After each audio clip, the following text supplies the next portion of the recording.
Hello everyone, स्वागत है आप सभी लोगों का सुफलों के इस मंच पर। और जैसा कि आप सभी जानते हैं, आपका यूपी कांस्टेबल का और एसआई का एग्ज़ाम आने वाला है, नोटिफिकेशन भी आने वाला है।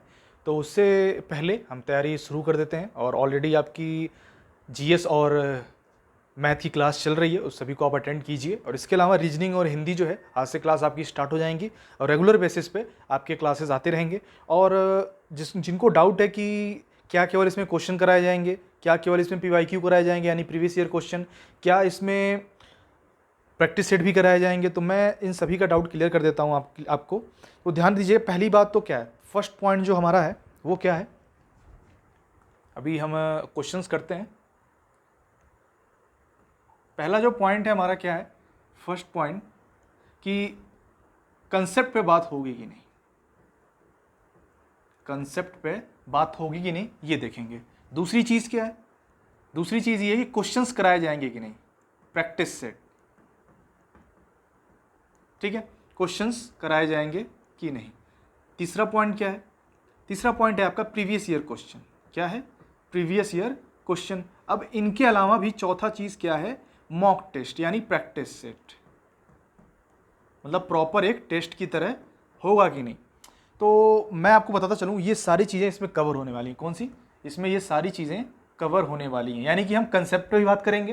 कैसे कंसेप्ट पे बात करेंगे, जैसे आपका ये पहला क्वेश्चन है ना। अब ये क्वेश्चन में जो चीज़ है, उस क्वेश्चन में जो कंसेप्ट दिया हुआ है, जैसे अगर बात कर ले वर्णमाला के बारे में, कोई स्वर दिया है, कोई तालव्य व्यंजन के बारे में बताया गया, तो जितने भी हमारे व्यंजन है, तालव्य हैं, कंठ है, मूर्धा है ना, दंत है, इन सब के बारे में हम बात कर लेंगे उसी में समय। फिर अगला क्वेश्चन कोई तालव्य से आया तो फिर सारा रिवाइज कर लेंगे। यानी कि क्या, हम क्वेश्चन के साथ साथ कंसेप्ट पे भी बात करेंगे। क्या बात करेंगे, क्वेश्चन के साथ साथ कंसेप्ट पे भी बात करेंगे। प्लस और जो ये क्वेश्चंस रहेंगे ये पीवाईक्यू रहेंगे। क्या रहेंगे, पीवाईक्यू रहेंगे, क्योंकि यूपी ट्रिपल एससी का जो एग्जाम है, मैक्सिमम जो एग्जाम है, उसमें हमारे जो प्रीवियस ईयर के क्वेश्चंस रहते हैं उनका बहुत बड़ा रोल रहता है। अगर आप सारे प्रीवियस ईयर क्वेश्चंस लगा लेते हो, याद कर लेते हो, तो आपके सिलेक्शन होने की संभावनाएं बढ़ जाती हैं, गारंटी नहीं, बढ़ जाती हैं संभावनाएं। तो ये चीज़ आप ध्यान रखिएगा। बाकी सबसे बड़ी चीज़ जो सफलता का राज है मैक्सिमम स्टूडेंट्स का, वो है मॉक टेस्ट। अगर आप डेली एक मॉक टेस्ट लगा रहे हो, खुद से भी लगा रहे हो और उसका एनालिसिस कर रहे हो, तो ये आपके लिए बहुत बड़ी बात है। आपकी तैयारी जो है बाकी लोगों से 2 कदम 3 कदम आगे चलेगी। तो मॉक टेस्ट हमें करना है, बट फिलहाल हम आपको मॉक टेस्ट यहाँ पे नहीं करा सकते, कराएंगे कुछ समय बाद कराएंगे। लेकिन आप डेली मॉक टेस्ट एक देते रहो, 1 घंटा 1.5 घंटा 2 घंटा निकाल के अगर आप मॉक टेस्ट देते हो तो कोई बड़ी बात नहीं है।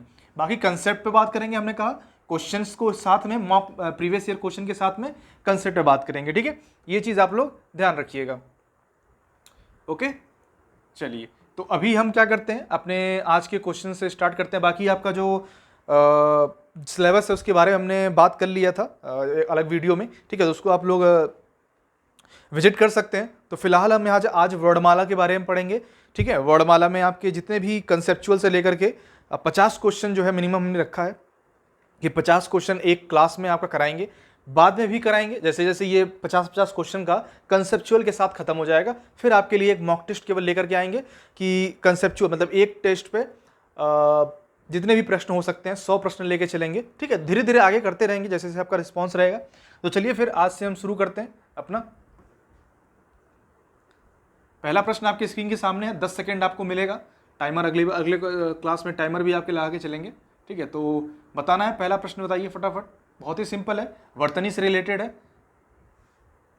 चलिए, निम्नलिखित प्रश्न में 4 विकल्पों में से उस विकल्प को चुनना है जो पूर्ण रूपेण वर्ण विच्छेद हो। अब पूर्ण रूपेण वर्ण विच्छेद की बात कर रहा है, किसकी बात कर रहा है, पूर्ण रूपेण वर्ण विच्छेद की बात कर रहा है। किसका कर रहा है, कृपण का।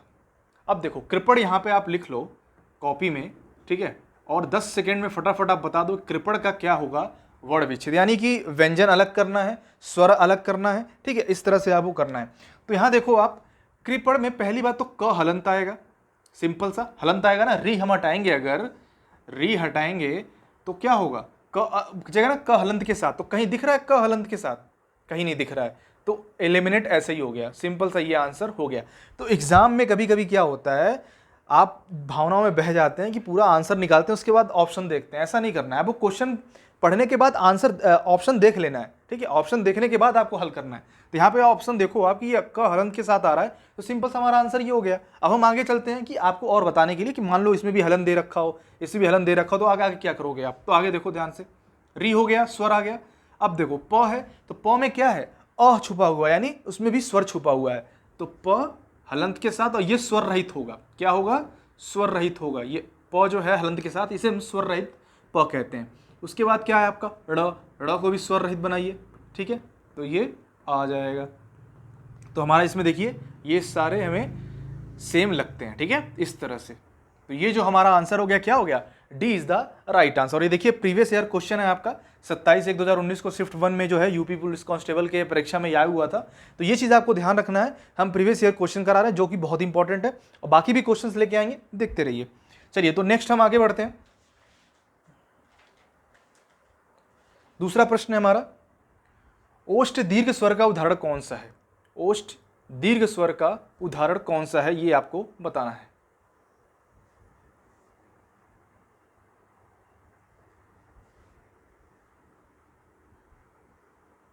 सिंपल आंसर है, बताइए। ओष्ठ दीर्घ स्वर का। अब देखिए ओष्ठ की बात किया है, क्या बात किया है, ओष्ठ की बात की है। ओष्ठ का मतलब क्या हो गया, जो ओठ के द्वारा बोला जाए, क्या हो गया, जो ओठ के द्वारा बोला जाए, यानी इनका प्रयोग हो। तो ओ, औ, ये भी, लेकिन ये कंठ के द्वारा भी है, तो कंठोष्ठ इन्हें कहेंगे। तो फिलहाल हम ऑप्शन की बात करते हैं। ऊ है आपका, बिल्कुल है ओष्ठ का। ये है नहीं, ये है नहीं, ये है बिल्कुल है।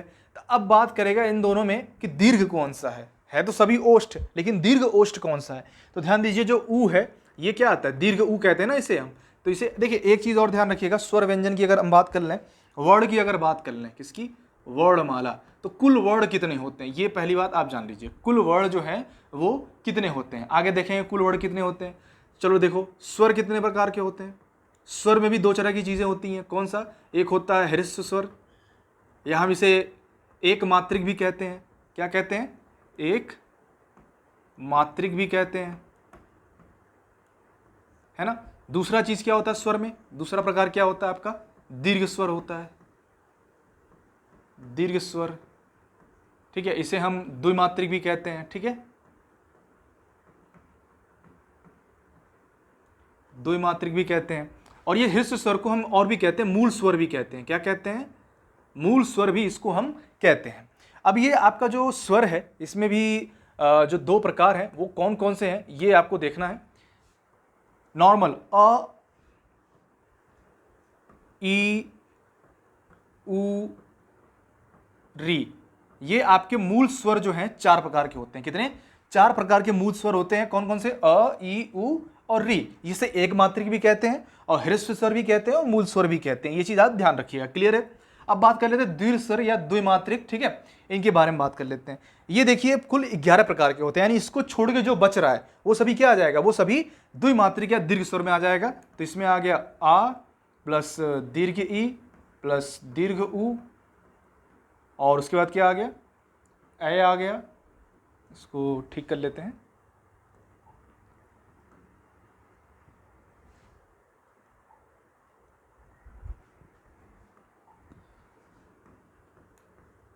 दीर्घ ए आ गया, ओ आ गया, ओ आ गया। अभी कितना हो गया, 7 हो गया ना, 1 2 3 4 5 6 7, तो ये टोटल कितने हो गए, 7, और 7 4 कितने हो गए, तो हमारे कुल स्वर कितने हो गए, कुल स्वर हमारे 11 हो गए। बात समझ में आ गई यहाँ पर कि अब हमने स्वर के बारे में बात कर ली। स्वर कितने प्रकार के होते हैं, 11 प्रकार के होते हैं, ठीक है। और हमने ये देख लिया उसमें भी एक मात्रिक मूल हृस्व होता है, और दीर्घ स्वर द्विमात्रिक आ, दीर्घ ई, दीर्घ उ, ए, ओ, औ, ये 7 प्रकार के होते हैं। अब हम बात कर लेंगे कि जब हमारे स्वर 11 प्रकार के होते हैं, तो कभी कभी क्वेश्चन पूछता है, आपसे पूछोगे कुल व्यंजन कितने प्रकार के होते हैं, कुल व्यंजन कितने प्रकार के होते हैं, मूल व्यंजन कितने प्रकार के होते हैं, है ना। इस तरह से क्वेश्चन आवे घुमा फिरा के पूछता है, तो उसके बारे में हम बात कर लेते हैं, ठीक है। चलिए, तो अभी फिलहाल यहाँ पे आपका आंसर ये हो गया, अभी हम आगे और भी देखेंगे, ठीक है। चलिए नेक्स्ट आइए, ओष्ठ अल्ल प्राण घोष वर्ण का उदाहरण कौन सा है। ओष्ठ अल्ल प्राण घोष वर्ण का उदाहरण कौन सा है, ये बताना है आपको। देखिए अब इसमें भी अभी हमने स्वर के बारे में पढ़ा है, व्यंजन के बारे में भी आपको बताएंगे, ठीक है, सब बताएंगे, बस थोड़ा सा धैर्य रखिए। अब यहाँ पे जो हम बात कर रहे हैं ओष्ठ अल्प प्राण, अब बात कर लेते हैं ओष्ठ की। किसकी? ओष्ठ की बात कर लेते हैं। अल्प प्राण, अल्प प्राण, महाप्राण, है ना, घोष, सघोष, ये सब बताएंगे आपको। ये क्या है? घोष। तो ध्यान दीजिए, ओष्ठ की अगर हम बात कर लें, किसकी? ओष्ठ की अगर हम बात कर लें तो ओष्ठ का बताइए कौन सा आता है? ऊ आता है, दीर्घ ऊ आता है ना। और अगर व्यंजन की बात कर लें तो बताइए प आता है, प वर्ग जो है, प फ ब भ म, तो प वर्ग, ये चीज आप ध्यान रखिए, है ना। और अल्प प्राण की अगर हम बात कर लें तो अल्प प्राण क्या होता है ये आपको बताना है। अल्प मतलब कम, है ना, प्राण मतलब अपनी जान। तो अगर अल्प हमारी जान जिस भी शब्द वो बोलने, व्यंजन बोलने में कम इस्तेमाल होती हो तो उसे हम क्या कहेंगे? अल्प प्राण कहेंगे। अब जिसे बोलने में ज़्यादा समय लग रहा है या ज़्यादा मेहनत लग रही है उसे हम महाप्राण कहेंगे। जैसे कि क तो आप नॉर्मली बोल ले रहे हो, इसलिए अल्प प्राण, उसमें कम की आवश्यकता है। अब ख बोलने में आपको क्या है? ज़्यादा मेहनत करनी पड़ रही है, तो वो महाप्राण के अंतर्गत आ जाएगा। तो इसी प्रकार हम जो बात कर रहे हैं, यहाँ देखो आप, क, ख, ग, ख, अंगा। अब देखो क क्या है? ये आपका अल्प प्राण में आ जाएगा, है ना, यानी ए से डिनोट कर देंगे। ख क्या है? ये महाप्राण में आ जाएगा, एम से डिनोट कर देंगे। ग सिंपल है ना, तो ये भी अल्प प्राण के अंतर्गत आ जाएगा, ए से डिनोट करेंगे। घ जो है ये महाप्राण के अंतर्गत आएगा, एम से डिनोट करेंगे। और अंगा जो है ये भी नॉर्मली बोला जा रहा है, तो ये भी अल्प प्राण के अंतर्गत आ जाएगा। मतलब जो क वर्ग है, क्या है? ये क वर्ग है, क ख ग घ अंगा। अब इसमें आप क्या समझ रहे हो? कि ये समझ रहे हो कि जो पहला है, फर्स्ट है, मतलब पोजीशन की बात कर रहे हैं हम, पहला है, तीसरा है और पांचवा है। यानी कि अल्प प्राण जो है पहला, तीसरा और पांचवा, किसी भी वर्ग का, यानी क से लेकर के क, च, ट, त, प वर्ग के किसी भी वर्ग के पहले, तीसरे और पांचवें स्थान पे जो अक्षर आएंगे वो हमारे अल्प प्राण हो जाएंगे। बाकी क्या बचा? 2, 4, 2 और 4, ये किसके अंतर्गत आ जाएगा? ये महाप्राण के अंतर्गत आ जाएगा। ठीक है, ये आ जाएगा महाप्राण के अंतर्गत आ जाएगा। अब घोष की बात कर लें।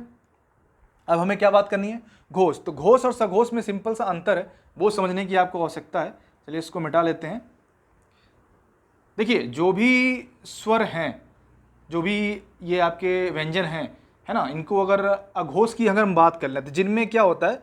स्वर तंत्रीय जो बोलते हैं ना, ये नलिका होती है, ये क, ख, ग घ बोल रहे हो तो आपको पूरा कंपन महसूस हो रहा है ना गले में। ग, घ, क, ख में बोलने में कंपन महसूस नहीं हो रहा है, तो क और ख में कंपन महसूस नहीं हो रहा है, यानी ये क्या हो गया? पहला और दूसरा। अघोष की अगर हम बात कर लें, अघोष की अगर हम बात कर लें तो अघोष में क्या हो गया? अघोष में पहला और दूसरा। अघोष का मतलब क्या हुआ? जिसमें स्वर में यहां पे कंपन ना हो आपके, तो अघोष हो जाएगा। तो पहला और दूसरा क्या? अघोष हो जाएगा। ये किस, पहला दूसरा क्या, किसकी बात कर रहे हैं हम? क, च, ट, त, प वर्ग की बात कर रहे हैं। ठीक है, पहला दूसरा मतलब क, ख आपका, च, छ, है ना, ज, झ, ये सभी, त, थ, ट, ठ, ये सभी आपके अघोष में आएंगे। बाकी क्या बचा? 3, 4 और 5, यानी क, ख, ग, ख, ग, घ।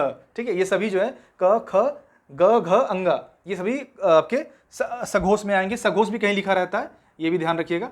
अघोष भी लिखा रहता है, अघोष तो अघस भी हो जाएगा, घोष भी सघोष एक ही बात है। ठीक है, ये ध्यान रखना है। अल्प प्राण के बारे में भी देख लिया हमने और महाप्राण के बारे में भी देख लिया। तो अब बताओ कि ओष्ठ इसमें से कौन सा है? प, भ, ब, भ सभी है, सभी ओष्ठ है ना। अल्प प्राण कौन सा है? अल्प प्राण की बात क्या की थी हमने? 1, 3, 5। अब यहां पे लिख लो आप यहां पे क्या लिख लो? प, फ, ब, भ और म। अब देखो क्या बात किया? अल्प प्राण। तो अल्प प्राण कौन कौन से हो सकते हैं? 1, 3 और 5 हो सकते हैं। ठीक है, अब देखो प, ब और म में दिया कोई, प, ब यानी 2, इन दोनों में से कोई एक हो सकता है। क्या हो सकता है? इन दोनों में से कोई एक आंसर हो सकता है। अब देखो घोष वर्ण, घोष का मतलब क्या होता है? 3, 4, 5। तो 3, 4, 5 कौन सा है? ये है 3, 4 और 5। तो अब 3, 4, 5 में ओष्ठ कौन सा है? तो ब जो है ओष्ठ है आपका, है ना। तो ये क्या हो जाएगा आपका? ये हो जाएगा, इसमें दिया है म तो दिया नहीं है, ब दिया है, ठीक है, ब इज द राइट आंसर, ठीक है। ये हमारा बी जो है ये बिल्कुल सही और करेक्ट आंसर हो जाएगा। बात समझ में आ रही है आप लोग को? यहां तक समझ में आ गया? Very good. चलिए कमेंट में आपको क्या करना है, आपको जो भी आप पढ़ रहे हो ना कंसेप्चुअल चीजें, वो सब लिखना है। कमेंट में नहीं लिखना है तो आप कम से कम अपने कॉपी में लिखो। उससे लिखने से क्या होगा, वो चीज़ें जब भी आप क्वेश्चंस करोगे ना तो आपके दिमाग में अगर थोड़ा भी कंफ्यूजन होगा तो आप तुरंत देख सकते हो वहाँ पर। तो ये चीज़ कनेक्ट करके रखो। या तो पीडीएफ आपको मिल जाएगा टेलीग्राम ग्रुप पे, आप टेलीग्राम ग्रुप ज्वाइन कर सकते हो, नीचे डिस्क्रिप्शन बॉक्स में डला हुआ है, वहाँ पर ज्वाइन कर लीजिए। पूरा पीडीएफ मैं आपको वहाँ प्रोवाइड करा दूंगा, ठीक है। चलिए नेक्स्ट आइए, नेक्स्ट आ जाइए। क्वेश्चन नंबर 4, निम्नलिखित में से कौन सा तालव्य वर्ण नहीं है? कौन सा तालव्य वर्ण नहीं है ये पूछा है। अब तालव्य का मतलब क्या हो गया? जो हम तालु का इस्तेमाल करते हैं। किसका? किसी भी वर्ड को बोलने में हम तालु का इस्तेमाल करते हैं, वो हमारा तालव्य व्यंजन कहलाएगा। अब देखो तालव्य मतलब क्या हो गया? जो जीभ का जो मध्य भाग है, जीभ का मध्य भाग है, उससे ऊपर च बोलो आप तो जीभ का मध्य भाग ऊपर हो जाता है ना, तो वो जो है आपका तालव्य व्यंजन कहलाएगा। तालव्य व्यंजन कौन कौन से हैं? च वर्ग है पूरा। कौन सा है? च वर्ग है, ठीक है। तो ये इसमें आएगा आपका च छ ज झ इया, ठीक है, ये ध्यान रखिएगा। क्लियर है सभी को? चलिए तो यहाँ पर अब ये तालव्य वर्ण कौन सा नहीं है ये पूछा है, और ये ध्यान रखिएगा य और श भी होता है, ठीक है, य और श भी होता है, ये वाला, ठीक है, ये भी होता है, ये भी है, ये भी है, ये नहीं है। ये क्या है? ये दंत्य है। ये क्या है? दंत्य। आप पूछोगे दंत्य कौन कौन सा है, तो दंत ध्यान रखिएगा त वर्ग जो आता है ना, त वर्ग, त थ द ध न, तो त वर्ग जो है ये आपका क्या है? दंत है, ठीक है। त बोल रहे हो ना, जीभ क्या है? दांत पे लग रहा है, त बोल के देखो, त थ द ध न, तो ये क्या है? जीभ जो है आपका दांत पे लग रहा है, इसलिए ये तालव दंत हो जाएगा, ये ध्यान रखना, ठीक है। चलो अब एक इसी पे सब बता देते हैं। यहीं पर आपका मूर्धन्य के बारे में आपने सुना होगा। मूर्धन्य कौन सा है हमारा? मूर्धन्य देखिए जब हम जीभ को टेढ़ा कर लेते हैं, ट ठ, देखिए जीभ को टेढ़ा करके निकाल लें, ट ठ ड ढ, तो ये क्या हो जाएगा? ये मूर्धन्य आ जाएगा। री र ये सभी मूर्धन्य में आ जाएगा। ट वर्ग प्लस अगर स्वर में देखा जाए तो री भी आ जाएगा और र भी आएगा, तो ये सभी मूर्धन्य में आएगा। बाकी आपका जो कंठे वाला है, कंठे वाला है, ये हलंत है, कंठे वाला है वो बताइए। तो क वर्ग जो है, क वर्ग जो है ये किस में आता है? क वर्ग आपके कंठ में आता है, ठीक है। ये भी आपके कंठ में ही आएगा। ओ आओ ये कंठोष्ठ में आएगा, क्योंकि कंठ का भी इस्तेमाल कर रहे हैं और ओठ का भी इस्तेमाल कर रहे हैं। देखिए ओ आओ, कंठ का इस्तेमाल कर रहे हैं, ओ और आपके ओठ का इस्तेमाल कर रहे हैं, तो ये कंठोष्ठ में आ जाएगा, ये भी ध्यान रखिएगा, ठीक है। ऊ आओ ऊ दीर्घ ये है ना, तो ये कंठोष्ठ, ये हाँ ये भी कंठोष्ठ हो जाएगा, ठीक है। चलिए नेक्स्ट आइए। तो ये कंठ क्या हो गया? ये क वर्ग में आपका आ गया, और तालु हो गया, दंत्य हो गया, मूर्धन्य हो गया, कंठ हो गया। चलिए नेक्स्ट आ जाइए। यहां पे फिर आपका आंसर क्या हो गया? ये स जो है बिल्कुल सही आंसर है, ठीक है। चलिए नेक्स्ट आइए। च वर्ग में महाप्राण व्यंजन कितने हैं? च वर्ग में महाप्राण व्यंजन जो है वो कितने हैं ये बताना है। अब हमने बात कर ली थी, आप लिख लो, सिंपल है ना, फटाफट आंसर कर दो। च छ ज झ इया, च छ ज झ इया।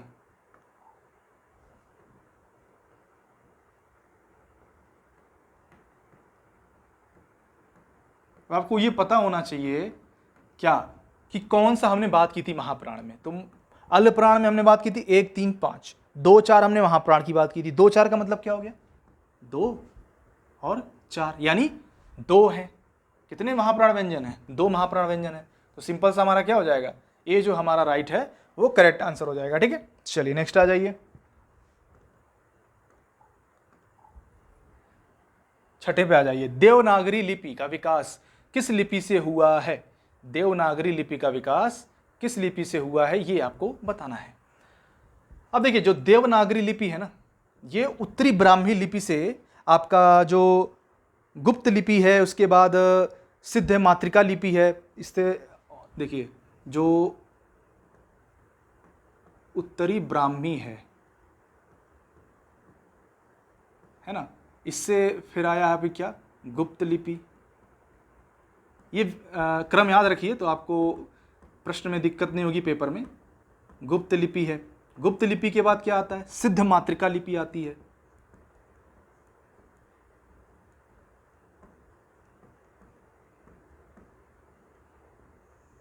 सिद्ध मातृका लिपि आती है। सिद्ध मातृका के बाद आपका क्या आ जाता है, अब यहां देखते हैं कुटिल लिपि। कुटिल लिपि। अब कुटिल लिपि में भी आपके दो भाषाओं का विकास हुआ, जिसमें आपका पहला जो लिपि आया कौन सा आया, देवनागरी लिपि। कौन सा आया, देवनागरी। और दूसरा क्या आया, जो आपका ये शारदा लिखा हुआ है, ये शारदा आया है।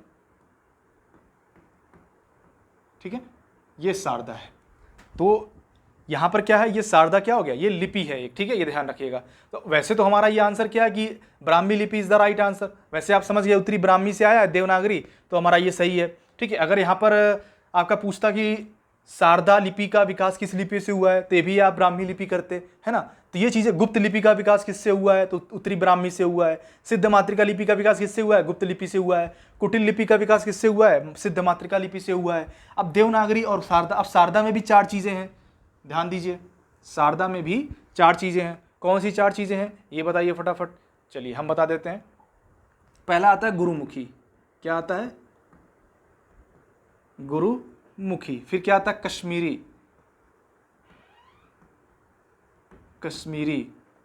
फिर क्या आता है, तीसरा और चौथा यहां लिख लेंगे। तीसरा क्या आता है, लहंदा। लहंदा टाकरी है। ये आपके 4 चीज हो गए शारदा में भी। कौन सा है, गुरुमुखी, कश्मीरी, लहंदा और टाकरी। ये शारदा के अंतर्गत आता है। तो ये चीज आपको ध्यान रखना है, नोट कर लीजिए, स्क्रीनशॉट ले लीजिए। ठीक है, ये बहुत ही इंपॉर्टेंट है आपके लिए। जो लिपि का विकास होता है ना, किस कैसे कैसे एक स्टेप वाइज है आपका। उत्तरी ब्राह्मी, गुप्त लिपि, सिद्ध मातृका, कुटिल लिपि, देवनागरी, शारदा, गुरुमुखी, कश्मीरी, लहंदा और टाकरी, वो शारदा के अंतर्गत आता है। ये चीज़ आपको ध्यान रखना है। अब हम बात कर लेंगे उस चीज़ की जो आपके ये आप सोच रहे होगे कि सर शारदा के बारे में आपने बता दिया, है ना, ब्राह्मी के बारे में बता दिया। अब चित्रलिपि और खरोष्ठी क्या है, तो खरोष्ठी भी क्या है, एक लिपि है जो आप सभी जानते हैं कि ये दाएं से बाएं लिखी जाती है। आप सभी को पता है, यानी दाएं से बाएं, इस इधर से इधर लिखी जाती है ना। और अगर हम चित्रलिपि की बात करें तो ये लिपि का जो विकास क्रम है, लिपि का जो विकास क्रम है उसे ही आपका देखा जाएगा। तो सबसे पहले चित्रों के माध्यम से हमने शुरू, जैसे आप भीमबेटका में देखा होगा, गुफाओं में देखा होगा चित्ररेखा, ये सब चित्रलिपि के अंतर्गत आएंगे। तो चित्र के बाद क्या है, प्रतीकात, प्रतीक के माध्यम से इस्तेमाल किया जाने लगा। प्रतीक के बाद क्या, भावनाओं के आधार पर। फिर भावना के बाद क्या, जो अभी हम बोल रहे हैं, जिससे हमारा संवाद चल रहा है, ध्वनि लिपि आ गया। तो ये जब विकास क्रम है तो ये आप ध्यान रखिएगा। यानी बात क्या करती है हमने, चित्रलिपि।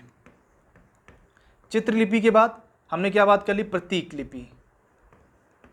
प्रतीक के बाद हमने भाव, ठीक है, भाव के बाद ध्वनि, भाव के बाद क्या, ध्वनि। तो ये चीज ध्यान रखिए, चित्र, प्रतीक, भाव और ध्वनि लिपि, ये जो है विकास क्रम है लिपि का, ये आपको ध्यान रखना है। क्लियर। चलिए अब नेक्स्ट आते हैं, स्क्रीनशॉट ले लीजिएगा या लिख लीजिए, राइटिंग उतनी अच्छी नहीं है कि स्क्रीनशॉट लिया जा सके, तो आप लिख लीजिए इसको, ठीक है, सिंपल सा।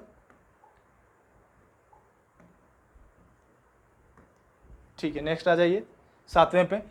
इनमें से कौन सा वर्ड जो है अघोष महाप्राण है। अब देखिए सिंपल सा, हमें क्या स्टेप बाय स्टेप फॉलो करना है। अब स्टेप बाय स्टेप कैसे फॉलो करेंगे, देखिए वर्ड अघोष महाप्राण। अब देखिए अघोष की बात कर रहा है तो पहले आप अघोष अपने दिमाग में डाल लो और महाप्राण डाल लो। अघोष क्या था, पहला और दूसरा जो है वो अघोष था, तीसरा चौथा पांचवा सघोष था।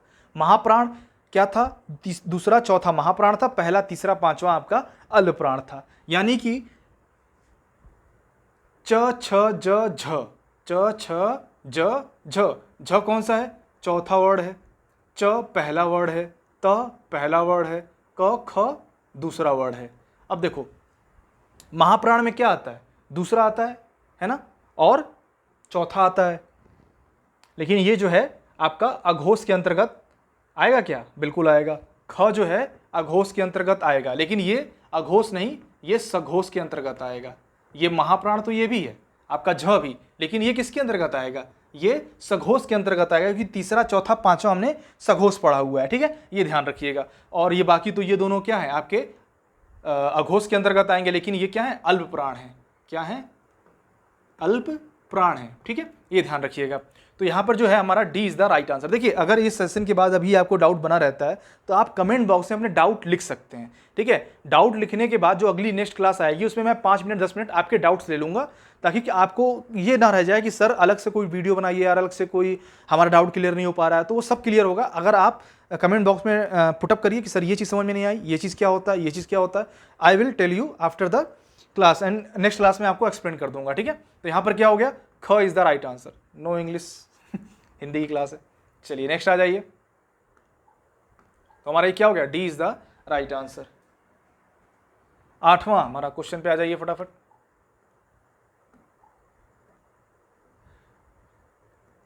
क वर्ग में, यहां पे कॉमा लगा लीजिए, क वर्ग में घोष व्यंजन वर्ण कितने होते हैं। हमने घोष के बारे में क्या बात की थी, सघोष, घोष का मतलब सघोषी होता है। तो 3 4 5 कितना, 3 4 5, यानी किसी भी वर्ग का तीसरा चौथा पांचवा जो स्थान है वो किस में आ जाएगा, सघोष में आ जाएगा। तो कितने हो गए ये टोटल, ये टोटल 3 हो गए, है ना। तो आंसर क्या हो जाएगा हमारा, 3 इज द राइट आंसर। अघोष के बारे में आप जानते ही हैं, है ना, हमने कहा था कि ये क्वेश्चन से सभी रिलेटेड पढ़ लेंगे।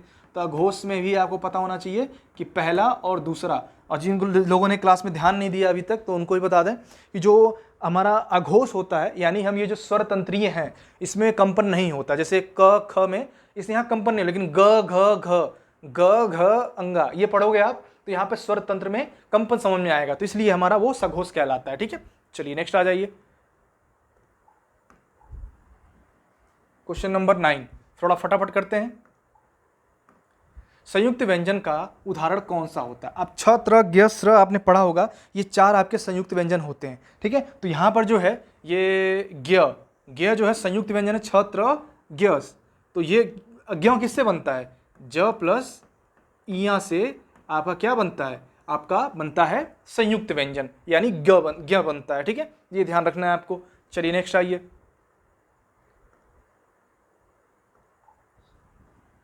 क्वेश्चन नंबर 10, मूर्धन्य के बारे में हमने पढ़ा था। मूर्धन्य अल्पप्राण व्यंजन कौन सा है। मूर्धन्य का मतलब क्या हो गया, ट वर्ग वाला आ गया, ट वर्ग, है ना, और री भी आता है, र भी आता है इसमें। ठीक है, ये ध्यान रखिएगा। तो अल्पप्राण कौन सा है, अल्पप्राण हमने बात की थी पहला और तीसरा और पांचवा, ये आपका अल्पप्राण है। तो यहां पर देखो आप, त थ द तीसरा है, प फ ब भ म पांचवा है, ट ठ ड ढ ये आपका च पहला है। ठीक है, और ट ठ ड ये आपका तीसरा है। तो क्या बोला है यहाँ पर, मूर्धन्य। तो मूर्धन्य में त थ द ध तो नहीं आता है, प फ ब भ म भी नहीं आता है, च भी नहीं आता है, तो ट ठ ड। अब ड कौन से तीसरे वर्ड पर है, तीसरा, पहला तीसरा पांचवा क्या पढ़ा था हमने, अल्प प्राण पढ़ा था, पहला तीसरा पांचवा। तो ये जो हमारा आंसर है बिल्कुल सही हो जाएगा, मूर्धन्य भी है और अल्प प्राण भी है, तो ये हमारा आंसर बिल्कुल करेक्ट हो जाएगा। क्लियर है सभी को, वेरी गुड। चलिए नेक्स्ट आ जाइए फटाफट। 11, इनमें से कौन सा व्यंजन जो है संयुक्त व्यंजन का उदाहरण है। हमने पढ़ा था ना, छ त्र ज्ञ और स्र, ये चीज आपका जो है संयुक्त व्यंजन का उदाहरण होता है। तो ये जो है क और श से मिलकर बनता है, किससे, क पहला हलंत होता है, ये ध्यान रखिएगा, पूरा ये व्यंजन होता है। तो ये जो है हमारा आंसर हो जाएगा। क्लियर है सभी को। चलिए नेक्स्ट आ जाइए फटाफट। नेक्स्ट क्या है हमारा, क्वेश्चन नंबर 12। क्वेश्चन नंबर 12 क्या बोल रहा है, इनमें से किसका उच्चारण स्थान जो है ओष्ठ है। ओष्ठ के बारे में हमने बात की थी ना क्या, कि जो ओठों के द्वारा बोला जाए वो ओष्ठ के अंतर्गत आता है। यानी क्या हो गया, प क्या हो गया, ओष्ठ है, प फ ब भ म, प वर्ग के बारे में पढ़ा था कि ये ओष्ठ के अंतर्गत आता है। अच्छा आप बोलोगे सर व क्या होता है, तो ये दंतोष्ठ होता है, व दांत का भी इस्तेमाल करते हैं, व है ना, दंतोष्ठ। चलिए नेक्स्ट आइए।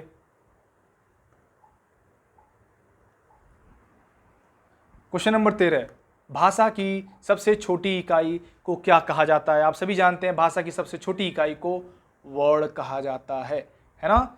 वर्ड कहा जाता है भाषा की सबसे छोटी इकाई को। अब आप सोचोगे कि सर वर्ड कितने प्रकार के होते हैं, कभी क्वेश्चन में आ जाए तो वर्ड ध्यान दीजिएगा, कुल 52 प्रकार के होते हैं। कितने? कुल 52 प्रकार के होते हैं। अब 52 कैसे हो गए? 52 ऐसे हो गए कि आपने कुल स्वर पढ़े थे, कितने हो गए? 11 कुल स्वर पढ़े थे, कुल स्वर आपने 11 पढ़े थे। अच्छा, अब ये सोचोगे आप कि जो व्यंजन है वो कैसे पढ़ेंगे? देखो स्पर्श व्यंजन आपने पढ़ा होगा, स्पर्श व्यंजन होते हैं 25 होते हैं। अब 25 कैसे होते हैं? तो क वर्ग कितने हैं? 5 है ना, क ख ग घ अंगा 5 है, तो क च ट त प, ये सभी जो वर्ग हैं ये कितने हैं? 5 5 25, तो ये हमारे कितने हो गए? 25 वर्ग हो गए, 25 वर्ड हो गए हमारे। अब ये 25 ये हो गए और 11 ये हो गए, तो सोचो कितने हुए? अभी स्वर आप यहाँ पे लिखो, स्वर कितने हैं? 11। अयोगवाह भी ऐड करना है आपको, अयोगवाह 2 होते हैं, ठीक है, अंग और अह, ठीक है। अभी अब बात कर लेते हैं स्पर्श के बारे में। तो स्पर्श व्यंजन हमारा ये हो गया। अब बात करेंगे कि आखिर मूल व्यंजनों की संख्या कितनी होती है, तो उसमें भी स्पर्श व्यंजन आपने नोट कर लिया। एक होता है आपका अंतस्थ व्यंजन। क्या होता है? अंतस्थ, जो आंतरिक रूप से बोला जाए उसे हम अंतस्थ व्यंजन कैसे, इसे अर्धस्वर भी कहते हैं, अंतस्थ व्यंजन, इन्हें हम अर्धस्वर भी कहते हैं। ध्यान रखिएगा 4 होते हैं, य, र, ल और व, ये जो हैं 4 होते हैं, ठीक है, ये ध्यान रखिएगा। और दूसरा, इसी में दूसरा ऐड है क्या? ऊष्म व्यंजन, ऊष्म व्यंजन। ऊष्म व्यंजन कितने प्रकार के होते हैं? जिनसे देखो ऊष्मा मतलब, ऊष्मा मतलब क्या हो गया? गर्म हवा, तो जैसे ह, श, स, तीनों प्रकार के स और ह, ये सभी क्या आ जाएंगे? 4, ठीक है, स, स, श, ह, ये 4। अब देखो यहां पर आप क्या कि 25 स्पर्श व्यंजन हो गए, अंतस्थ व्यंजन, अंतस्थ था ना, अंतः व्यंजन लिख दिया मैंने, करेक्ट कर लीजिएगा इसको।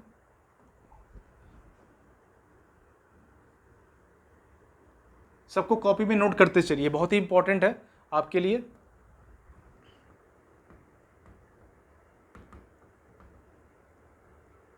अंतस्थ व्यंजन 4 प्रकार के होते हैं, य, र, ल, व हमने पढ़ लिया आपसे, ठीक है। तो ये 25, 4 कितने होते हैं? 4 4 8, 25 8, 33 हो जाएगी। कितने?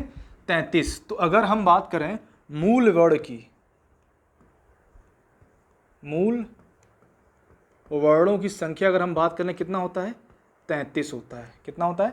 33। और 33 कैसे होता है ये हमने देख लिया है ऑलरेडी, ठीक है। 25 8 8 4 4 8 ये हो गया, 25 8 33 आपका होता है, ये आप सभी जानते हैं। अब मूल वर्ड तो हमारे 33 हो गए, लेकिन सर पूछा जाएगा कि कुल वर्ड कितने प्रकार के होते हैं? तो 25 ये, 33 ये और 11 ये जोड़ लो आप, और 2 अयोगवाह जोड़ लो, ठीक। कितने हो गए? 11 और 2, 3 4 5 6 और 3 1 4, अभी 46 हुए। अभी और क्या इसमें ऐड किया जाए ये बताना है आपको। तो देखिए इसमें आपका सिंपल सा क्या होता है, एक होता है, अभी हमने जो बात की थी छत्र ज्ञ स्र आप पढ़ रहे थे, वो क्या होता है? वो भी एक संयुक्त व्यंजन है। क्या है? संयुक्त व्यंजन। तो उसको भी हम ऐड करेंगे इसमें। क्या करेंगे?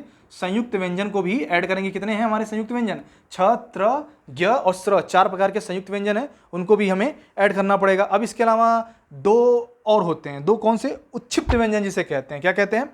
उच्छिप्त। और उच्छिप्त का मतलब क्या हो जाता है? उच्छिप्त का मतलब है आपका जो ड और ढ है, ये जो भी उच्छिप्त हो जाएंगे, ये और ये, इन्हें उच्छिप्त व्यंजन कहते हैं,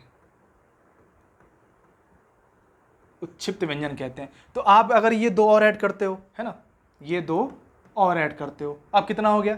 46 4 50 2 52। यानी हमारा क्वेश्चन पूछता है अगर कि कुल वर्णों की संख्या कितनी हो गई, तो कुल वर्णों की संख्या हमारी 52 हो गई। लिख लो, कुल वर्णों की संख्या, ठीक है, कुल वर्णों की संख्या कितनी हो गई? 52 हो गई। ये चीज हमें समझना है, ठीक है। क्लियर है सभी को? सभी को क्लियर हो गया? चलिए वेरी गुड। नेक्स्ट आइए,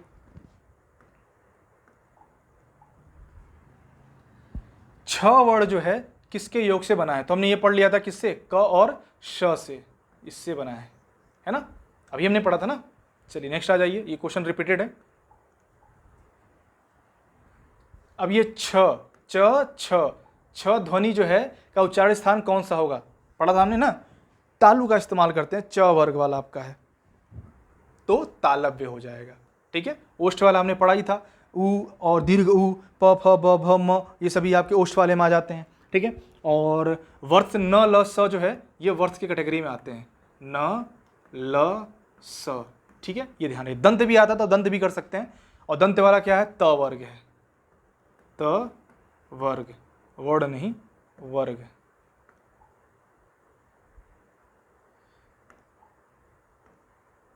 ठीक है, ये ध्यान रखिएगा। तो हमारा वर्ष जो है तालव्य जो है बिल्कुल करेक्ट आंसर हो जाएगा, तालव्य। बाकी ये न ल स, और ये दंत क्या है, त वर्ग।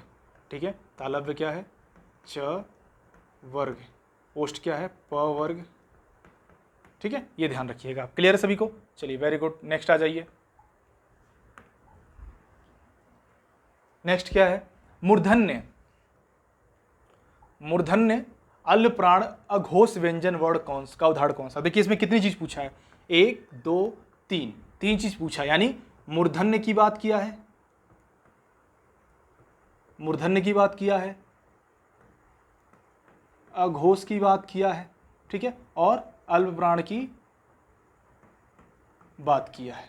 तो देखो मूर्धन्य ट ठ ड ढ वाला हमने पढ़ा था ना, तो ये दो तो मूर्धन्य होंगे यहां पर, है ना। अब ट भी ट ठ ड, ड आपका अघोष नहीं होगा, ट ही केवल क्या होगा, अघोष, क्योंकि अघोष हमने पढ़ा था पहला और दूसरा ही केवल क्या होता है, अघोष होता है। तो यहाँ पर जो हमारा और अल्प प्राण तो है ही पहला, तो ट इज द राइट आंसर। ठीक है, तो इसी तरह से आप कंसेप्चुअल चीज स्टेप बाय स्टेप सॉल्व करेंगे तो आपका प्रश्न जो है बिल्कुल सॉल्व हो जाएगा। ठीक है, चलिए तो नेक्स्ट आते हैं आपके क्वेश्चन नंबर 17। श ध्वनि का उच्चारण स्थान में से कौन सा है, श ध्वनि का उच्चारण स्थान इसमें से कौन सा? हमने पढ़ा था ना य श, है ना, ये हमने क्या पढ़ा था, च छ ज झ, और य और श जो है ये तालव्य के अंतर्गत आते हैं। किसके अंतर्गत आते हैं, तालव्य के अंतर्गत। च वर्ग, च वर्ग और य और श, ये सभी क्या है, ये सभी आपके तालव्य के अंतर्गत आते हैं। ठीक है, ये ध्यान रखना है आपको। चलिए नेक्स्ट आ जाइए।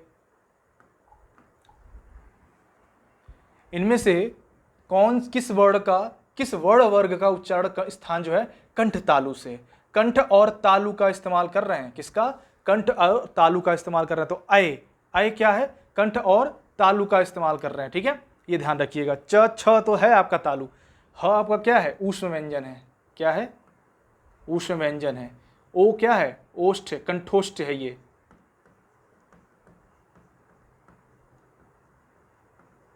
कंठोष्ठ है। ठीक है, और ये छ तालु वाला है। लेकिन ए ये क्या है, कंठोष्ठ, कंठ तालु है, तालु का भी इस्तेमाल कर रहे हैं और कंठ का भी इस्तेमाल कर रहे हैं, ये चीज आप ध्यान रखिएगा। क्लियर सभी को? Very good. चलिए नेक्स्ट आ जाइए। चलिए देन, तो ह हमारा किस में आ गया, ह भी जो है ऊष्म के साथ साथ कंठ में आता है। ठीक है, ये ध्यान रखना है। क्लियर? तो ए जो है ये क्या है, ये हमारा कंठ तालव्य व्यंजन है, इसके अंतर्गत आता है। चलिए नेक्स्ट आ जाइए फटाफट। 19, इनमें से व्यंजन जो है दंत ध्वनि है। अब दंत हमने पढ़ा था कौन सा, त वाला वर्ग है ना, तो त हमारा सिंपल सा दिख रहा है हमारा, तो त ये दंत ध्वनि के अंतर्गत आ जाएगा। ठीक है, च छ हमने पढ़ा था तालु के अंतर्गत आ जाएगा, प ये ओष्ठ के अंतर्गत आ जाएगा, ये कंठ के अंतर्गत आ जाएगा। लिख लीजिए आप ताकि आपको दिक्कत ना हो। कंठ ये, ओष्ठ, ठीक है, ये आपका कौन सा आ गया, च छ तालु। ठीक है, चलिए नेक्स्ट आ जाइए।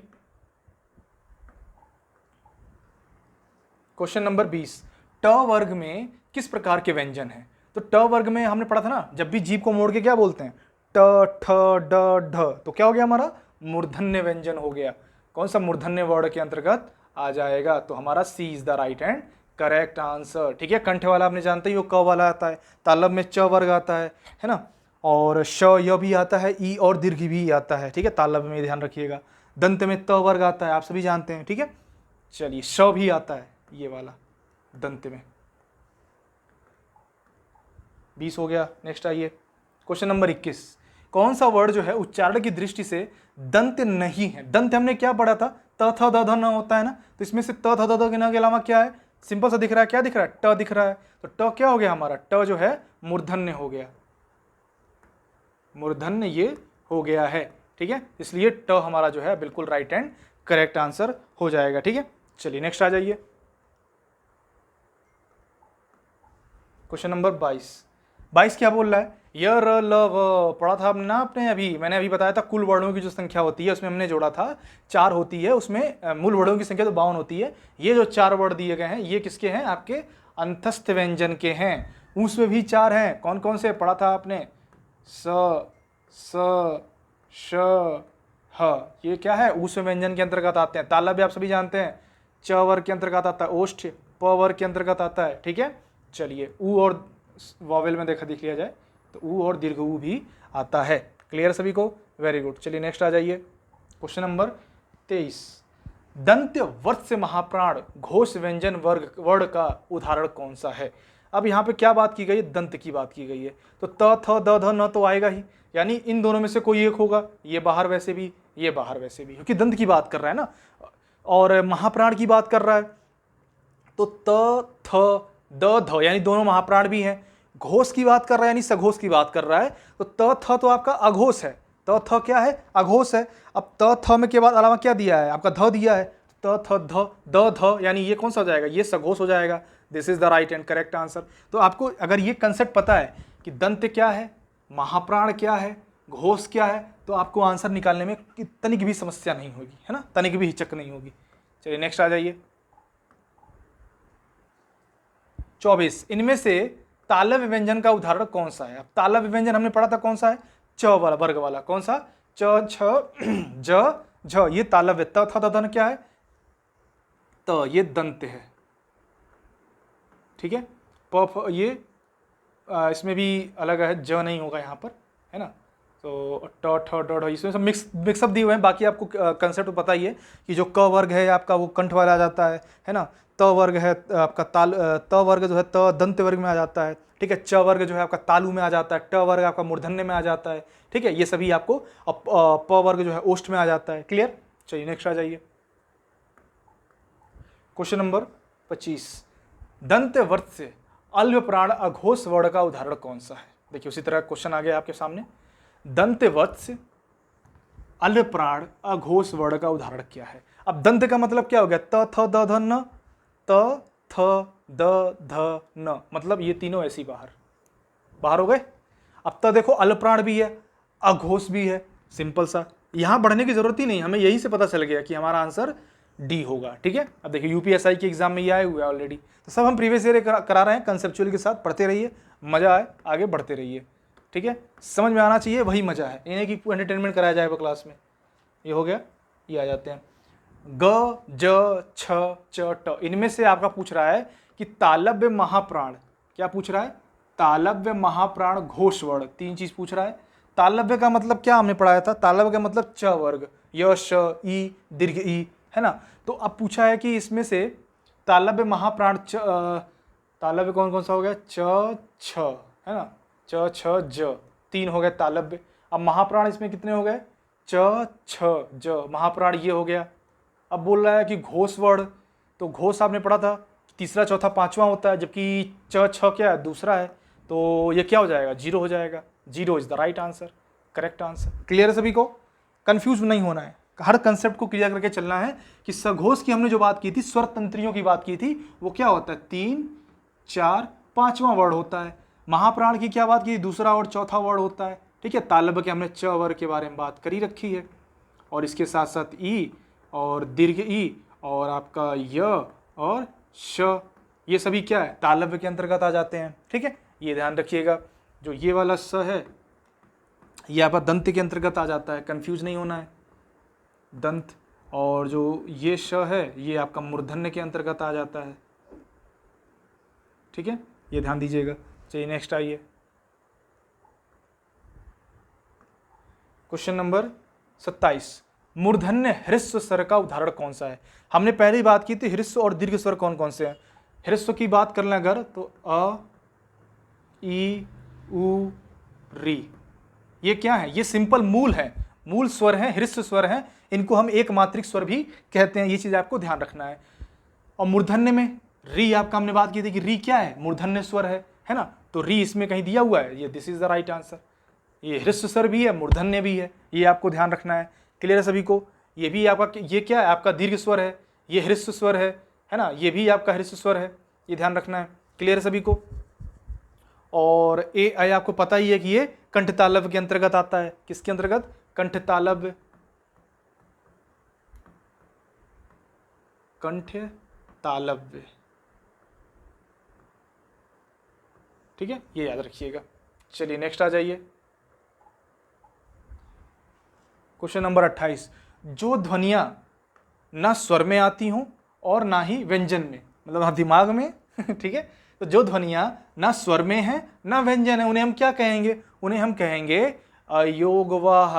अब स्वर व्यंजन मत कर दीजिएगा, अयोगवाह कहते हैं, ठीक है, ये चीज आपको ध्यान रखना है। अयोगवाह व्यंजन कौन कौन से होते हैं बताइए फटाफट, हमने पढ़ा था ना, अंग और अह क्या होते हैं? अयोगवाह होते हैं, ये ना स्वर होते हैं, ये ना ही व्यंजन होते हैं, ये ध्यान रखना है आपको। क्लियर है सभी को? ठीक है, अंग और अह, ये अनुस्वार और विसर्ग भी आता है, ये चीज ध्यान रखिएगा, ठीक है। अनुनासिक और निर्नुनासिक ये सभी आपने पढ़ा होगा। चलिए नेक्स्ट आ जाइए, इसको हटा देते हैं। श का उच्चारण स्थान इनमें से कौन सा? मैंने बात की थी चारों स के बाद, तीनों स के बारे में बात की थी, कौन किसके अंतर्गत आएगा, फिर से देख लीजिए एक बार। ये जो ये स है, ये आ जाएगा आपके दंत के अंतर्गत, ठीक है, मूर्धन्य के ये वाला आएगा, ठीक है। तालु में आपका आ जाएगा ये वाला, ठीक है, तालु में हमारा ये श, शलजम वाला स जो है आ जाएगा, ये आपको ध्यान रखने की आवश्यकता है। चलिए नेक्स्ट आ जाइए, क्वेश्चन नंबर 30। 50 क्वेश्चन करना है, फटाफट आ जाइए। इनमें से कौन सा व्यंजन जो उस व्यंजन, उस व्यंजन ने पढ़ा था चार, श, स, श, ह, ये सभी हैं, तो यहाँ पर ह जो है हमारा क्या हो जाएगा? ह उस व्यंजन के अंतर्गत आ जाएगा, ठीक है, ये ध्यान रखिएगा। ट, ठ, ड ये आपका क्या है? मूर्धन्य है, ट मूर्धन्य है, त क्या है? दंत है, ठीक है, ध्यान रखिएगा। चलिए नेक्स्ट आ जाइए, क्वेश्चन नंबर 31। किसका उच्चारण स्थान दंत है? दंत के बारे में हमने पढ़ा था ना, कौन सा है? त वर्ग जो है दंत में आ जाएगा, तो त जो है क्या है? दंत है, ठीक है, क्लियर है सभी को? और ये कंठे वाला है, ओष्ठ वाला है, च किसका है? च तालु वाला है, ठीक है। चलिए नेक्स्ट आ जाइए, क्वेश्चन नंबर 32। इनमें से कौन सा व्यंजन जो है अंतस्थ है? अभी हमने बात किया था अंतस्थ कौन कौन से हैं, य, र, ल, व क्या होते हैं हमारे, जिन्हें हम अर्धस्वर भी कहते हैं, ये भी पूछा जाएगा, तो ये भी ध्यान रखिएगा। अंतस्थ व्यंजन कह लीजिए या अर्धस्वर कह लीजिए, ठीक है। तो य, र, ल, व दिए हुए यहाँ पर, ये दिस इज हमारा राइट एंड करेक्ट आंसर। छत्र ज्ञ स्र क्या होता है हमारा? संयुक्त व्यंजन होता है, ये भी ध्यान दीजिएगा, दो या दो से अधिक वर्णों से मिलके बनता है आपका, और ये छ, क और श से मिलके बन रहा है, ठीक है। त्र जो है त और र से मिलके बन रहा है, ज्ञ जो है ज और इ से मिलके बन रहा है, श्र जो है स और र से मिलके बन रहा है, तो संयुक्त व्यंजन हमारे ये कहलाएंगे, ठीक है, ध्यान दीजिएगा। चलिए तो हमारा क्या हो गया answer? B, A is the right and correct answer. और ये कंठ आपका हो ही गया, ये ओष्ठ हो गया, ठीक है। सिंपल सिंपल है बिल्कुल, एक भी प्रश्न छूटना नहीं चाहिए। इनमें से किन वर्णों को व्यंजन कहा जाता है? इनमें से किन वर्णों को व्यंजन? अब आप पूछोगे सर स्वर किसे कहते हैं, व्यंजन किसे कहते हैं? स्वर ध्यान दीजिएगा, स्वर जो है वो बिना किसी सहायता के बोले जाते हैं, किसी का वो स्वतंत्र होते हैं। जैसे आपका जो अ, आ, ई, इसमें केवल स्वर का उच्चारण हो रहा है और किसी चीज का नहीं हो रहा है। लेकिन जो वहीं अगर हम व्यंजन की बात कर लें तो व्यंजन क्या होते हैं? जैसे आप ले लो ज में भी क्या आ रहा है? अ आ रहा है ना। जिनका ज में भी क्या आ रहा है? ई आ रहा है, छोटी ई आ रहा है, ठीक है। उसी प्रकार ऊ में, ऊ तो आपका स्वर हो गया, च ले लो, च में भी अ आ रहा है। मतलब कहने का क्या हो गया कि जो हमारा व्यंजन है वो किसी ना किसी स्वर की सहायता से ही बोले जाते हैं। वो आपके क्या होते हैं, अगर हम वहां से स्वर हटा दें तो वो हलंत वाले रह जाएंगे, स्वर रहित क कहलाएंगे, ये ध्यान रखिएगा। तो वो व्यंजन जो है जो किसी की सहायता से बोले जाते हैं, यानी जिनका उच्चारण स्वरों के वर्णों की सहायता से किया जा सके, वो क्या कहलाएंगे? व्यंजन कहलाएंगे। ये चीज ध्यान रखना है, क्लियर है? चलिए वेरी गुड, नेक्स्ट आ जाइए, क्वेश्चन नंबर 34। ओष्ठ अल्पप्राण घोष, ओष्ठ अल्पप्राण घोष व्यंजन वर्ण का कौन सा उदाहरण है? यहाँ पर ओष्ठ की बात कर ले तो प फ ब ब, ये वो नहीं आएगा, ये दंतोष्ठ में आएगा। किसमें? दंत्योष्ठ।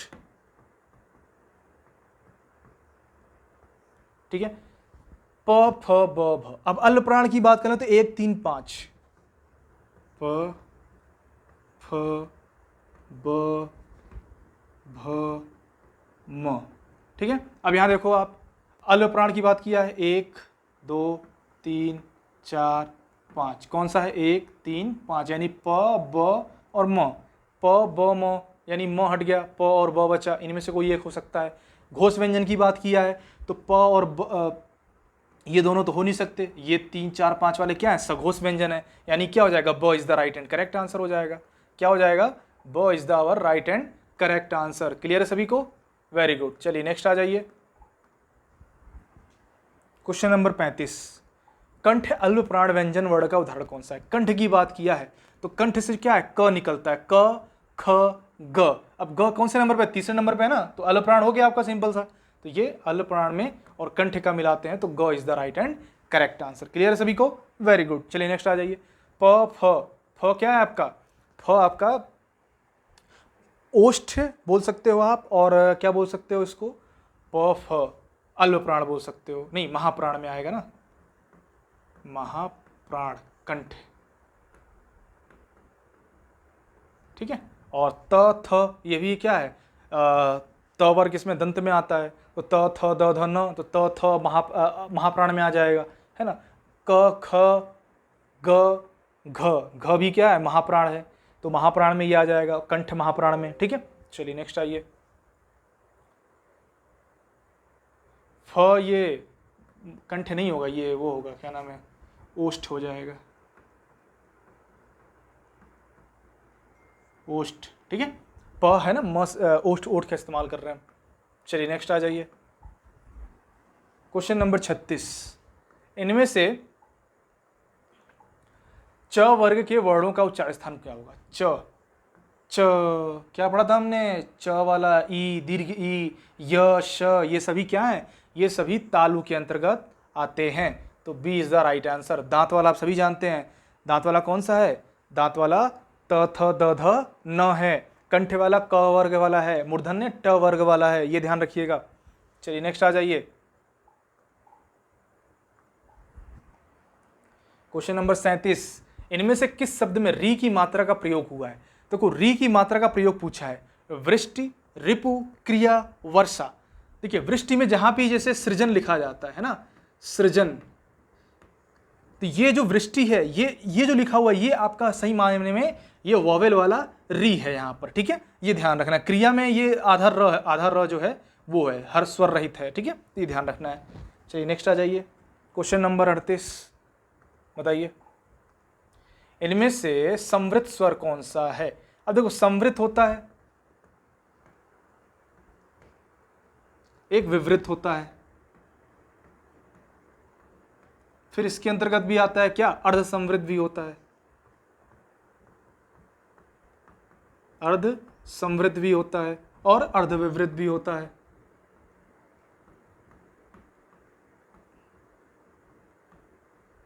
ठीक है, अब इसके बारे में जानो कि समृद्ध एक्चुअली में होता क्या है। देखिए समृद्ध की अगर हम बात करें, समृद्ध किसे कहते हैं? तो जिन वर्णों के उच्चारण में मुंह सबसे कम खुलता है, यानी क्या हो गया?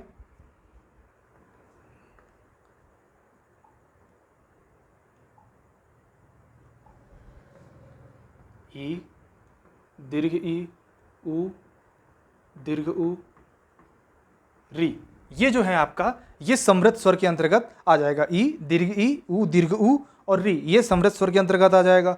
अब वहीं अगर हम बात कर लें अर्ध समृद्ध की, ठीक है, तो मुंह क्या है? आधे से कम खुलता हो, मुंह क्या है? आधे से कम खुलता हो, उसे हम समृद्ध अर्ध समृद्ध स्वर कहेंगे। अब वहीं मुंह जो है आधे से कम खुलता हो तो समृद्ध स्वर में अंतर्गत आ जाएगा।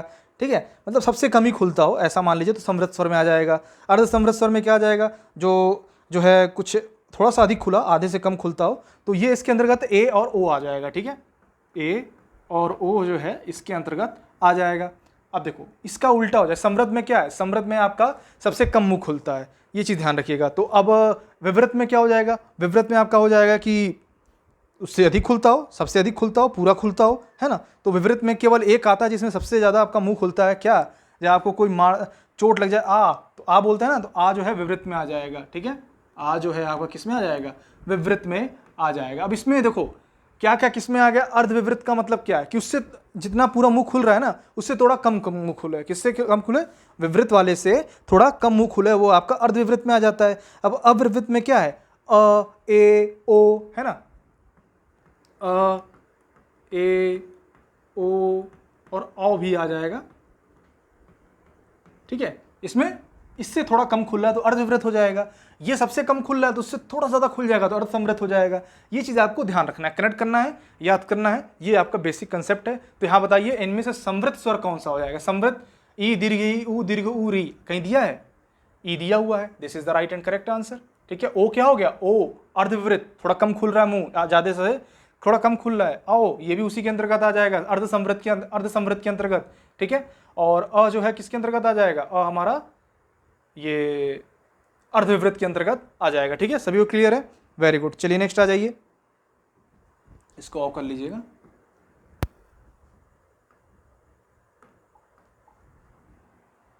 उनतालीस क्वेश्चन नंबर क्या है,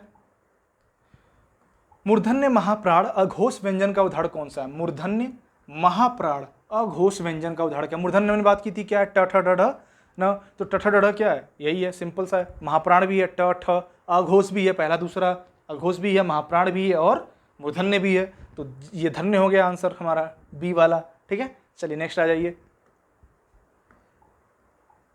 क्वेश्चन नंबर 40, 10 क्वेश्चन और बचे हैं, फटाफट कर लेते हैं, बोर मत होइए, लगे रहिए कि बहुत इंपॉर्टेंट सवाल है। तालव्य महाप्राण अघोष व्यंजन का वर्ड कौन सा, इसका आंसर आप लोग करिए फटाफट। चलिए आप लोग तो वीडियो रिकॉर्डिंग देख रहे हैं, है ना, लाइव भी लाएंगे, जैसा कि आप लोग देखेंगे वैसे वैसे चीज़ें अपग्रेड होती रहेंगी। तो तालव्य में कौन सा है, तालव्य में च छ ज झ वाला आता है ना, तो ये दोनों हो जाएंगे।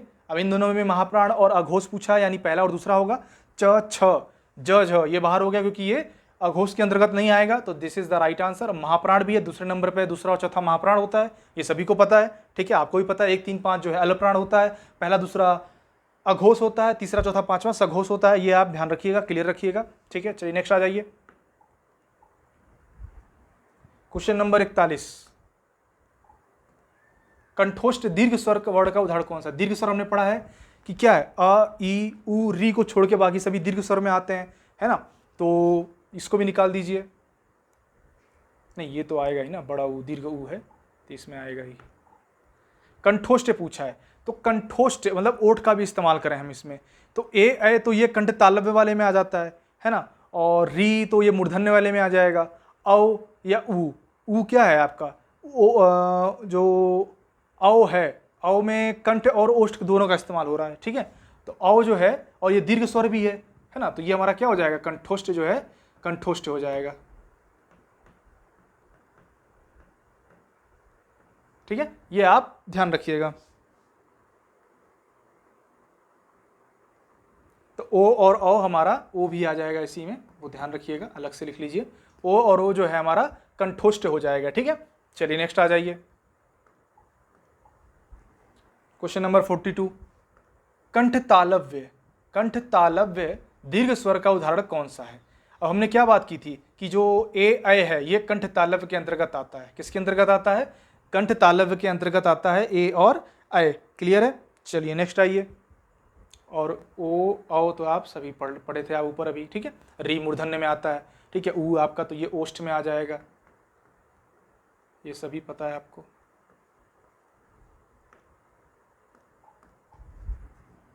क्वेश्चन नंबर 43, कंठ महाप्राण, कंठ महाप्राण घोष व्यंजन वर्ण का उदाहरण कौन सा है। अब देखो क्या पूछा है, कंठ तो क वर्ग में आएगा, क ख ग घ अंगा, है ना, ह बाहर हो गया, ठीक है। महाप्राण यानी तीसरा, यानी दूसरा और चौथा आएगा, तो क तो बाहर हो गया, ये भी बाहर हो गया, तो क्या हो गया, A is the right and correct answer. Simple सा एलिमिनेशन मेथड, एलिमिनेशन क्या सिंपल, ये कंसेप्ट वाइज हम पढ़ रहे हैं, ठीक है। क्वेश्चन नंबर 44, इनमें से कौन सा वर्ड अघोष है? अघोष का मतलब क्या है? तीसरा, सॉरी ये तो अघोष है ना, तो पहला और दूसरा, पहला और दूसरा होगा, पहला और दूसरा, ये अघोष के अंतर्गत आएगा। अब अघोष में पहला और दूसरा कौन सा है? देखो,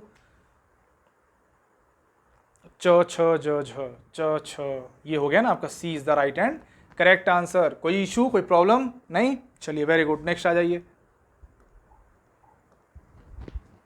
क्वेश्चन नंबर 45, मूर्धन्य अल्पप्राण घोष व्यंजन वर्ण का उदाहरण कौन सा है?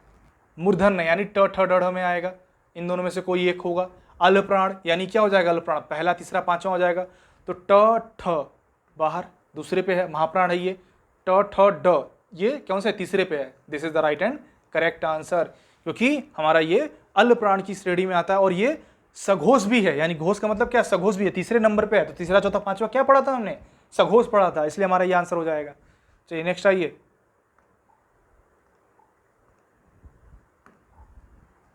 क्वेश्चन नंबर 46, बस कुछ क्वेश्चन रह गए हैं, बस धैर्य बनाए रहिए। ओष्ठ महाप्राण घोष व्यंजन वर्ण का उदाहरण कौन सा है? ओष्ठ की बात कर रहे हैं, यानी प फ ब भ में आ जाएगा, ये दो आ जाएगा, ये भी बाहर, ये भी बाहर, ये दंतोष्ठ है, ठीक है। और ये क्या है? ट मूर्धन्य है। महाप्राण की बात कर रहे हैं दूसरे और चौथे पे, तो प फ घोष मतलब तीसरा चौथा पांचवा, तो प फ ब भ, भ हो जाएगा, चौथा है, घोष भी है और महाप्राण भी है, तो हमारा B is the right and correct answer हो जाएगा। क्लियर है सभी को? Very good. चलिए नेक्स्ट आइए।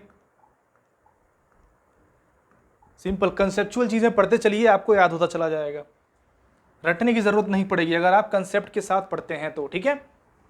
मूर्धन्य अल्पप्राण अघोष वर्ण का उदाहरण कौन सा है? मूर्धन्य अल्पप्राण अघोष वर्ण का उदाहरण कौन सा है, ये आपको बताना है। तो बताइए फटाफट यहां पर। मूर्धन्य अल्पप्राण अघोष वर्ण का, देखिए च है, ट है, ठ है, द है ना। च है, ट है, ठ है, द है। तो मूर्धन्य का मतलब क्या है? हमने ट ठ ड ढ मूर्धन्य पढ़ा हुआ है ना। तो मूर्धन्य में ये आ जाएगा, ट ठ ड त थ द, ये द वाला अलग आ जाएगा, ट और ठ केवल आ जाएगा। अल्पप्राण यानी क्या है? पहला तीसरा पांचवा, तो ट ठ ये बाहर हो जाएगा, यानी ट is the right and correct answer, क्योंकि वो अल्पप्राण के अंतर्गत आएगा। और ये अघोष भी है। अघोष क्या पढ़ा था हमने? पहला और दूसरा जो है हमारा क्या हो जाएगा? पहला दूसरा हमारा अघोष हो जाएगा, तीसरा चौथा पांचवा सघोष हो जाएगा। अल्पप्राण महाप्राण की बात करें तो अल्पप्राण का क्या हो जाएगा? पहला तीसरा पांचवा अल्पप्राण है, दूसरा चौथा महाप्राण है। तो ये कंफ्यूज नहीं करना है, ठीक है। स्पर्श व्यंजन कितने होते हैं? 25 होते हैं, ठीक है। और आपका अंतस्थ व्यंजन पूछ रहे 4 होते हैं, उष्ण व्यंजन 4 होते हैं, उच्छिष्ट व्यंजन 2 होते हैं, अयोगवाह 2 होते हैं, कुल वर्ण कितने होते हैं? 52 होते हैं। मूल व्यंजन कितने होते हैं? 33 होते हैं, ठीक है, ये ध्यान रखिएगा। स्वर कितने होते हैं? 11 होते हैं। मूल स्वर कितने होते हैं? ह्रस्व स्वर कितने होते हैं? एक मात्रिक स्वर कितने होते हैं? 4 होते हैं, अ ई उ री, है ना। दीर्घ स्वर कितने होते हैं? 7 होते हैं। द्विमात्रिक दीर्घ स्वर या उसे हम संधि स्वर भी कहते हैं, ठीक है, वो आपके होते हैं। और आपका जो अंतस्थ व्यंजन है इसे हम अर्ध स्वर भी कहते हैं, ठीक है। ये सारी चीजें कंसेप्चुअल चीजें आपको याद रहने की जरूरत है। चलिए नेक्स्ट आ जाइए। क्वेश्चन नंबर 48, इनमें से कौन सा व्यंजन ऊष्म है? हमने ऊष्म भी पढ़ा था, 4 होते हैं, कौन से? स, श, श, ह, ये ऊष्म व्यंजन की कैटेगरी में आ जाएगा। तो B is the right and correct answer. चलिए नेक्स्ट आ जाइए। 49, घ, ग, आगत व्यंजन ही पूछता है आपसे, पता है, जो विदेशी भाषाओं से लिए गए हैं ना नुक्ता वाले, उसे आगत व्यंजन कहते हैं, ये ध्यान रखिएगा। ग, घ, ड, ठ, त, इनमें से कितने अघोष व्यंजन हैं? अघोष का मतलब क्या? पहला और दूसरे जो उस पे आए, पहले दूसरे नंबर पे जो आए उन्हें हम अघोष कहेंगे। तो अब देखो यहाँ पर ये अघोष में आ रहा है क्या? नहीं। ये आ रहा है? नहीं। क, ख नहीं आ रहा है, ट, ठ नहीं आ रहा है, ट, ठ ये आ रहा है, त ये आ रहा है, मतलब 2 आ रहे हैं, है ना। त और ट, ठ हो गया, त दूसरे पहले नंबर पे आ रहा है, ठीक है। और ट, ठ, ड ये तीसरे नंबर पे, ये नहीं होगा। तो अघोष कितने हो गए? 2 हो गए हमारे। तो C is the right and correct answer. Clear है सभी को? चलिए आज के लास्ट प्रश्न पे आते हैं फटाफट। चलिए 50वां प्रश्न क्या है? तालव्य महाप्राण घोष वर्ण का उदाहरण कौन है? तालव्य यानी च वर्ग की बात कर रहे हैं, ई दीर्घ ई, य श की बात कर रहे हैं, है ना। तालव्य में क्या हो जाएगा? च, छ, ज, झ, यानी 2 आ जाएगा। छ, छ, झ, इया, ये भी आएगा आपका, ठीक है। अब महाप्राण की बात कर रहे हैं, यानी दूसरा और चौथा, तो ये बाहर हो जाएगा ऐसे ही, है ना। च, छ, ज, झ, ये दोनों क्या है? दूसरा और चौथा, यानी महाप्राण में भी है। अब घोष की बात कर, अब तीसरा चौथा पांचवा अप्लाई हो जाएगा, यानी ये हमारा आंसर बिल्कुल सी आंसर जो है बिल्कुल करेक्ट हो जाएगा। तो आई होप आपको ये 50 क्वेश्चन बिल्कुल समझ में आ गए होंगे और इसके साथ साथ कंसेप्ट भी आपको समझ में आ गया होगा। तो मैं यही आशा करता हूँ कि आपको मैक्सिमम चीज़ें कवर हो गई होंगी, और कुछ कवर नहीं भी हुई होंगी तो आगे फिर कवर कर लेंगे। और अपना जो वैल्यूएबल आपका जो रिव्यू है वो जरूर दीजिएगा कि आपको वीडियो पसंद आया कि नहीं आया, आगे कौन सा टॉपिक करना चाहिए कि नहीं करना चाहिए। ठीक है, ये सभी आप कमेंट बॉक्स में ज़रूर बताइएगा। और अभी हम ये इस तरह से टॉपिक वाइज जो है क्वेश्चन लेते आएंगे, 50-50 क्वेश्चन करते रहेंगे जैसे कि मैंने बात कर ली थी। ठीक है, तो चलिए फिर मिलते हैं अगले सेशन में। Take care, bye bye.